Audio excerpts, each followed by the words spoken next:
할렐루야. 우리 서로 인사하시죠. 하나님이 하십니다. 인사해 보실까요? 하나님이 하십니다. 네, 감사합니다.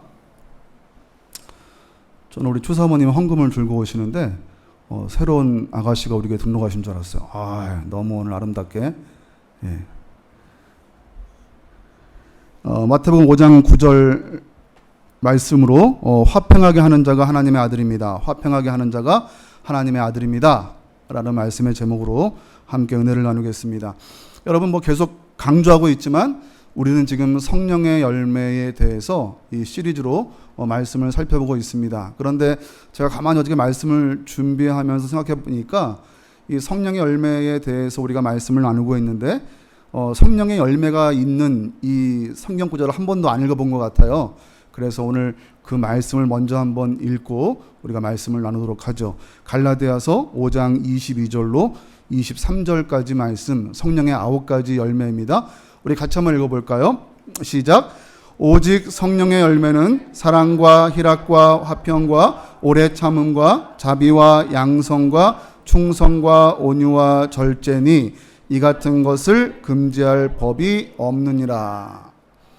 우리가 지난 2주간에 걸쳐서 사랑에 대해서, 희락, 기쁨에 대해서 우리가 말씀을 함께 살펴보았고, 오늘은 세 번째 이 화평에 대해서 이 성령의 열매가 우리에게 어떤 의미가 있는지, 왜 우리가 이런 열매를 맺는 믿음의 삶을 살아야 하는지 함께 살펴보도록 하겠습니다. 이 화평은요, 성령의 세 번째 열매인데 헬라어로 이 화평이라는 단어를 보면 에이레네라는 이 헬라어 단어가 화평의 의미로 번역되어서 성경에 쓰여지고 있단 말이죠.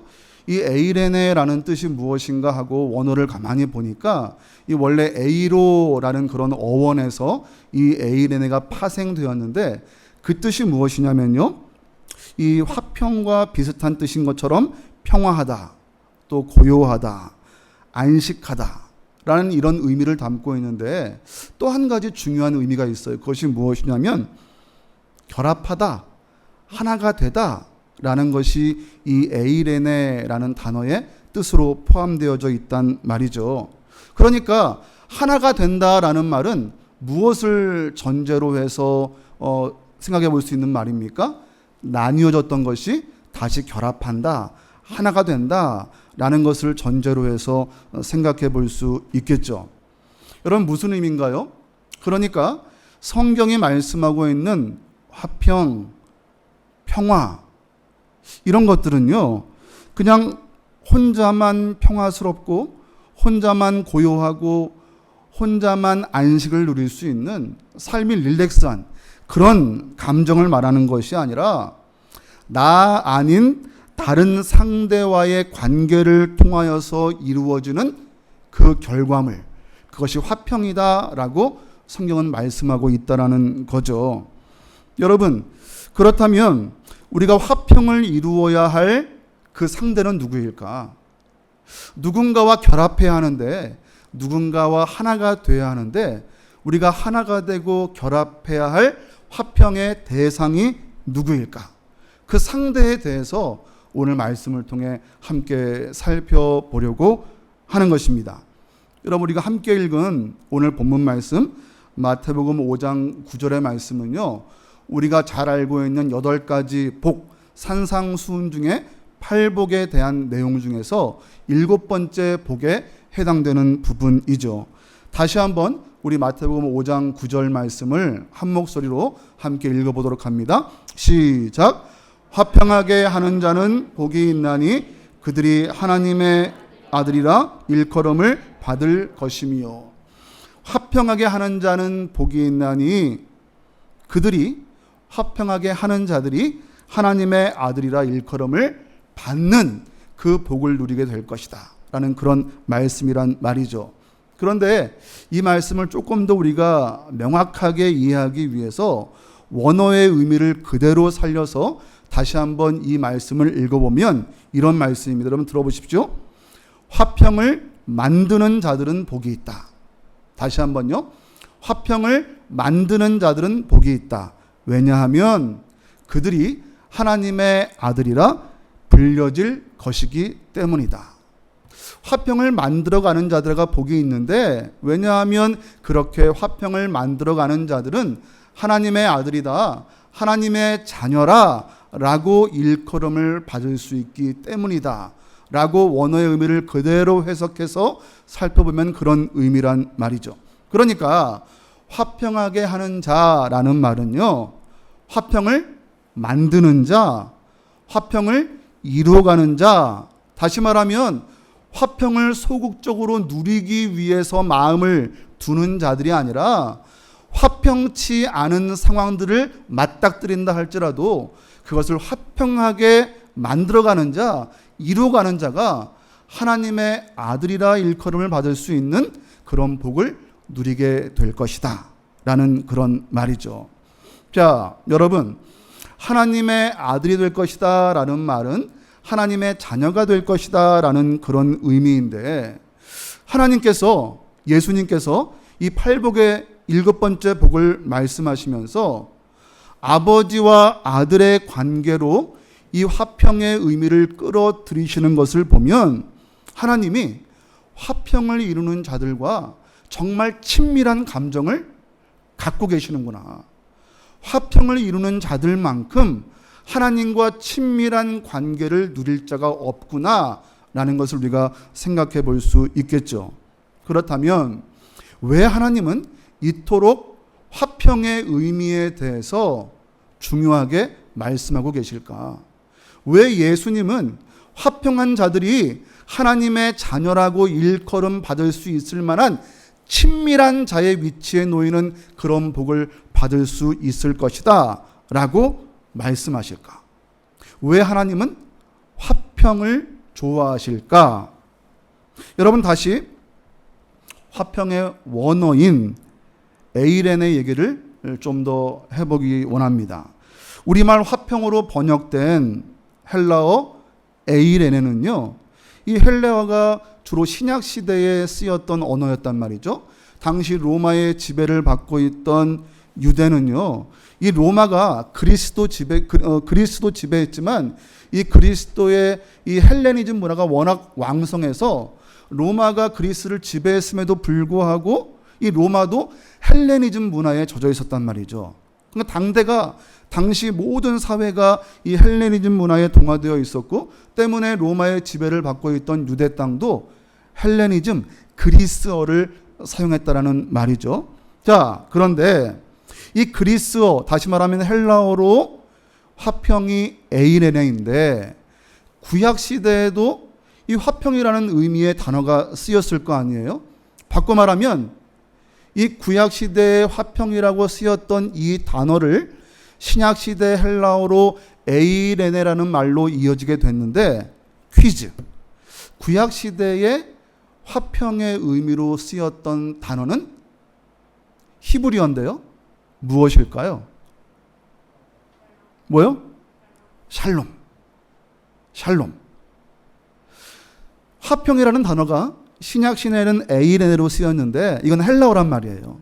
근데 구약 시대에는 히브리어를 사용하였고, 이 히브리어로 화평이라는 단어가 샬롬이라는 단어입니다.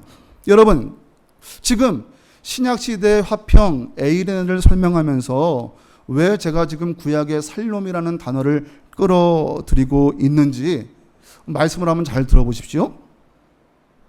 하나님은 화평을 이루는 자, 에이레네를 이루는 자, 샬롬을 이루는 자들에게 하나님의 자녀가 되는 복을 주신다라고 말씀하셨고, 하나님은 샬롬을 좋아하신다.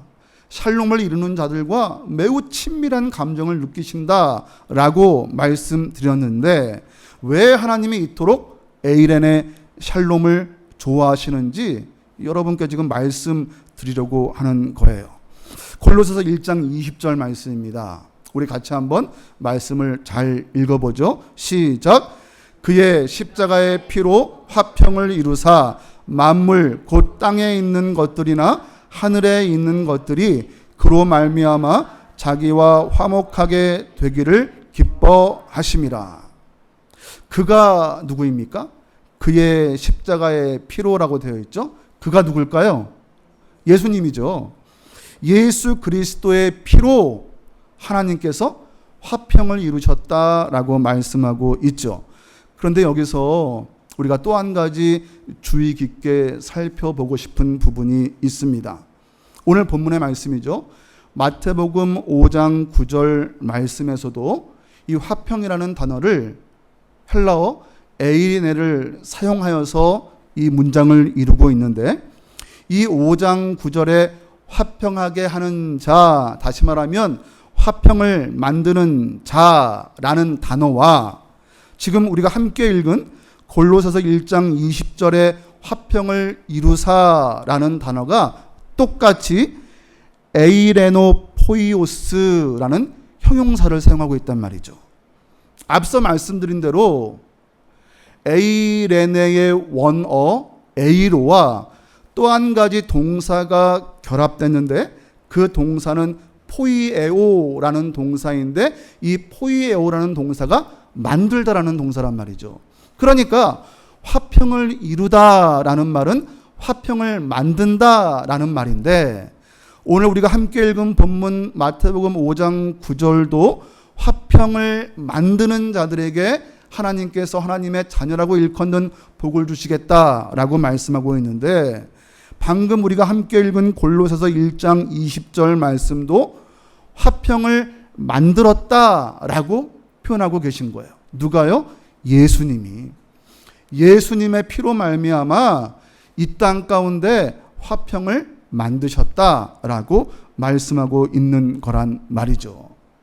그런데 여러분, 이것이 단순히 1차원적으로 예수님께서 십자가에 못 박히심으로 말미암아 이 땅에 있는 모든 자들이 평화를 누린다, 싸우지 않고 다툼이 없고 나뉘지 않고 하나가 된다라는 그런 의미만을 가지고 설명하고 있는 본문이 아니라, 그것은 물론 더 큰 것을 가지고 지금 우리에게 도전하고 계시는 말씀이에요. 어떤 말씀입니까? 하나님께서 독생자 예수 그리스도를 통하여서 이 땅에 화평을 만드신 분이다. 다시 한번요.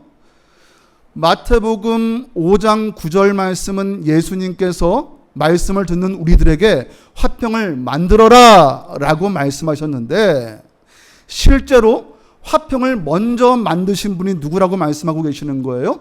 하나님께서 예수 그리스도를 통하여서 너희 가운데 화평을 만드셨다라고 말씀하고 계신 거예요. 자, 그렇다면 하나님께서 왜 화평을 이루는 자들을 그토록 친밀하게 여기시는지 우리가 첫 번째 해답을 찾을 수 있는 거죠. 왜 그렇습니까? 하나님이 화평을 만드신 분이니 예수 그리스도를 통하여서 이 땅 가운데 화평을 만드셨으니 예수님의 본을 따라가는 그리스도인 성도들도 예수님처럼 그리고 하나님처럼 이 땅 가운데 화평을 만들어 간다면 하나님께서 그런 자들을 사랑하지 않으실 수 없고, 하나님을 닮은 예수님을 닮은 그들을 향하여서 네가 정말 나의 자녀구나 라고 인정하지 않으실 수 없다라는 의미가 되겠죠. 하나님도 화평을 만드셨으니 너희도 화평을 만들어라. 그것이 하나님과 닮은 너희의 모습이기에 그런 자들에게 하나님의 아들이라 일컬음을 받을 수 있는, 하나님의 자녀라 인정받을 수 있는 그런 복을 더하시겠다라고 말씀하고 계시는 거죠. 하나님이 예수님을 통해 화평을 만드셨고 예수 그리스도의 본을 받아서 화평을 이루어가는 성도, 그런 자들을 하나님은 자녀로 인정해 주십니다. 그런 자들에게 하나님은요, 마치 부모와 자녀의 관계처럼 친밀한 감정을 느끼고 계신단 말이죠. 오늘 우리 승조가 기도했는데 얼마나 기도가 아주 간결하고 또박또박한지요.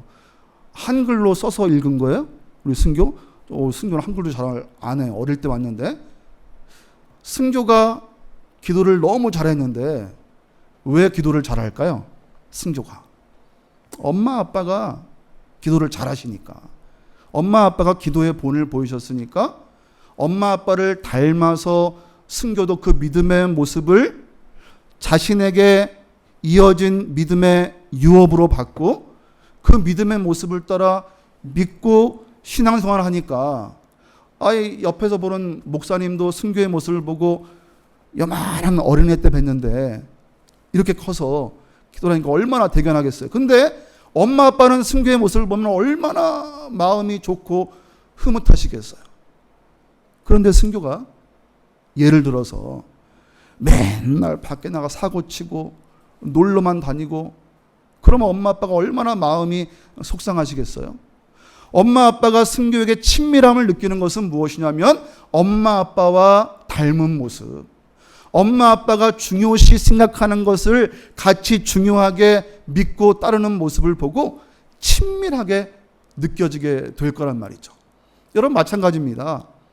하나님께서 우리의 모습을 보실 때 하나님도 화평을 만들어 가신 분이니까 우리도 하나님의 모습을 따라 예수 그리스도의 본을 따라 화평을 누리는 소극적인 모습이 아니라 적극적으로 화평을 만들어가는 신앙의 모습을 가지고 이 땅을 살아갈 때 하나님이 보시기에 너무 좋은 거죠. 친밀한 감정을 느끼시는 거죠. 그래서 야, 정말 너야말로 나의 자녀가 맞구나, 내 아들 딸이 맞구나 라고 인정해 주신다라는 말씀이죠. 이 시간 축복하기는 화평을 만드신 우리 아버지 하나님처럼 저와 여러분도 이 땅을 살아갈 때에 부지런히 그리고 적극적으로 화평을 만들어갈 수 있는 하나님의 자녀다운 성도들이 되시기를 주님의 이름으로 축복합니다. 또 한 가지 우리가 말씀을 통하여서 하나님이 왜 이토록 화평을 좋아하실까? 화평한 자들에게 친밀한 감정을 느끼실까에 대한 부분을 또 한 가지 찾아볼 수 있어요. 1장 20절 골로새서 우리 다시 한번 읽어보죠. 시작. 그의 십자가의 피로 화평을 이루사 만물 곧 땅에 있는 것들이나 하늘에 있는 것들이 그로 말미암아 자기와 화목하게 되기를 기뻐하심이라. 여러분 잘 보세요. 하나님이 독생자 예수 그리스도를 통하여서 이 땅 가운데 화평을 만들어 가셨는데 그 화평을 만들어 가신 최종 목적이 있었단 말이죠. 그 목적을 무엇이라고 말씀하고 있습니까? 만물이, 그렇죠? 만물 곧 땅에 있는 것들이나 하늘에 있는 것들이 예수 그리스도로 말미암아 예수 그리스도의 십자가의 죽음으로 말미암아 피로 말미암아 하나님과 화목하게 되기를 기뻐하셨기 때문에 하나님께서는 이 땅 가운데 화평을 만들어 가셨다라고 말씀하고 계시죠. 여러분 그러니까 잘 보십시오. 성경이 지금 말씀하고 있는 화평, 에이렌의 샬롬은요, 그저 내 마음이 평온하고 서로 간에 다툼이 없고 우리끼리 늘 사이가 좋은 이 땅에서의 화평, 이 땅에서의 에이렌의, 이 땅에서의 샬롬은 물론이고 그것을 뛰어넘어서 하나님과 이 땅의 모든 것이 함께 화목하게 지내는 샬롬의 상태를 지금 하나님께서는 화평이라고 말씀하고 계시는 거예요. 여러분 보세요. 하나님이 세상을 창조하실 때에는요, 모든 것이 샬롬의 상태였어요. 에이렌의 상태였습니다. 화평의 상태였단 말이죠. 그런데 하나님께서 그렇게 샬롬의 상태를 보시고 창조하신 이후에 몇 번이나 반복하여서 말씀하시는 것이 무엇입니까? 보시기에 좋았다라는 말씀이에요. 만들어 놓고 너무 흐뭇하신 거예요. 만들어 놓고 너무 감격스러우신 거예요. 하나님과 화목한 상태를 설명하고 있는 거죠. 자, 하나님과 만물만, 하나님과 이 땅의 것들만 샬롬의 상태였습니까? 아니죠. 인간과 다른 창조물들, 만물들 상호 간에도 서로 에이렌의 상태, 샬롬의 상태였습니다. 단면적으로요, 하나님의 나라가 다시 회복되면 일어날 일에 대해서 이사야 선지자는 이렇게 말씀했습니다. 이사야 11장 6절로 8절까지 말씀인데요. 여러분 말씀 눈으로 보십시오. 제가 읽어보겠습니다. 그때에 하나님 나라가 회복될 때에, 에덴 동산이 회복될 때에 이리와 어린 양이 함께 살고 표범이 어린 염소와 함께 누우며 송아지와 어린 사자와 살진 짐승이 함께 있어 어린 아이에게 끌리며 암소와 곰이 함께 먹으며 그것들의 새끼가 함께 엎드리며 사자가 소처럼 풀을 먹을 것이며 정먹는 아이가 독사의 구멍에 장난하며 젖된 어린아이가 독사의 굴에 손을 넣을 것이라.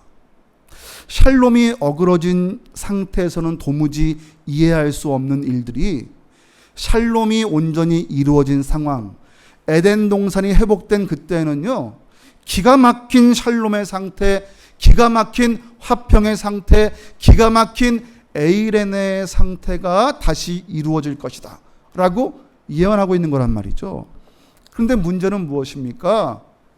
죄로 인하여서 샬롬의 상태가 깨져버린 거죠. 죄로 인하여서 에이레네의 상태가 어그러졌단 말이죠. 죄가 샬롬을 깨버린 거예요.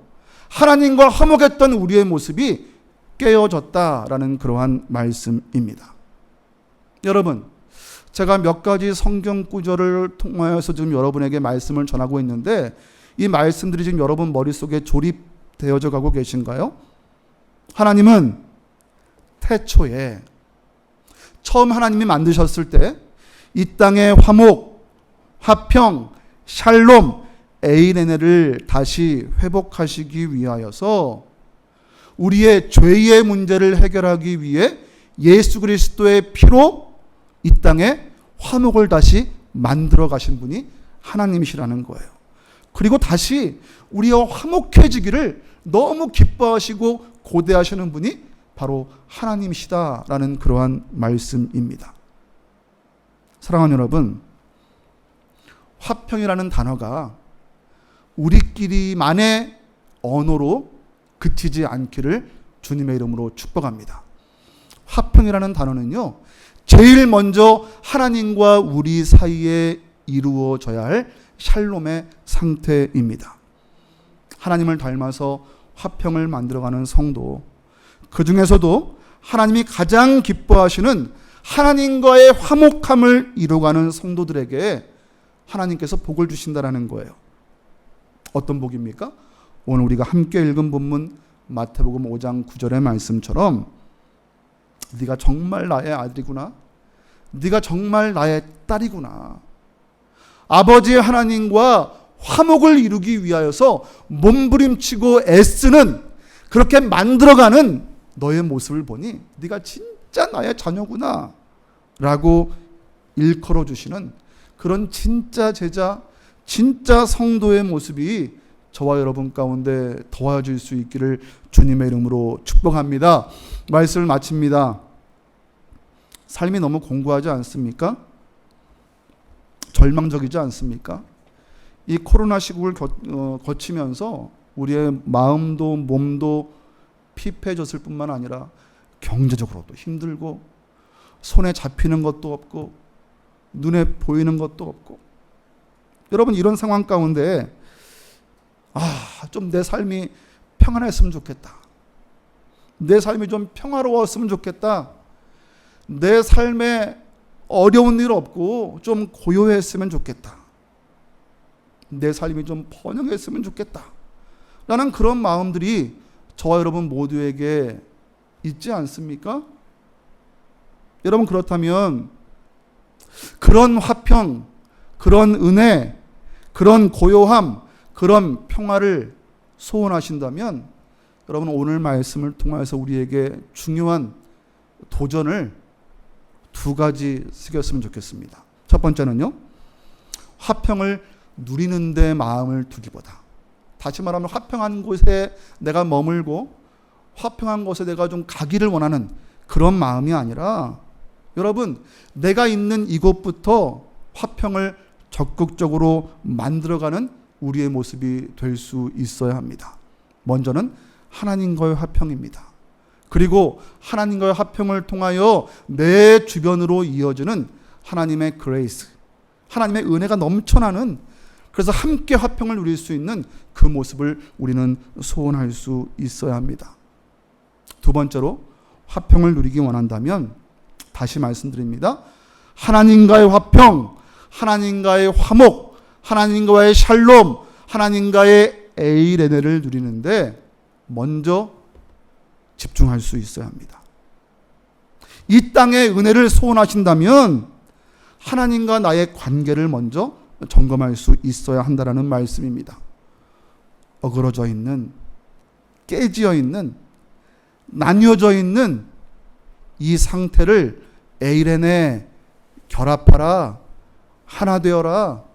그것이 진정한 평화다, 샬롬이다. 그 상대가 내 옆에 눈에 보이는 1차원적인 것이 아니라 하나님이시라는 말씀이에요.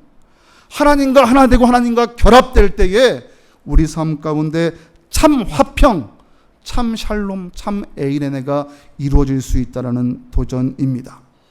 하나님과 나뉘어진 우리의 모습이 하나님과 다시 하나 되는 일에 지극한 관심을 줄 수 있는 우리의 모습이 될 수 있어야 한다는 말씀이죠.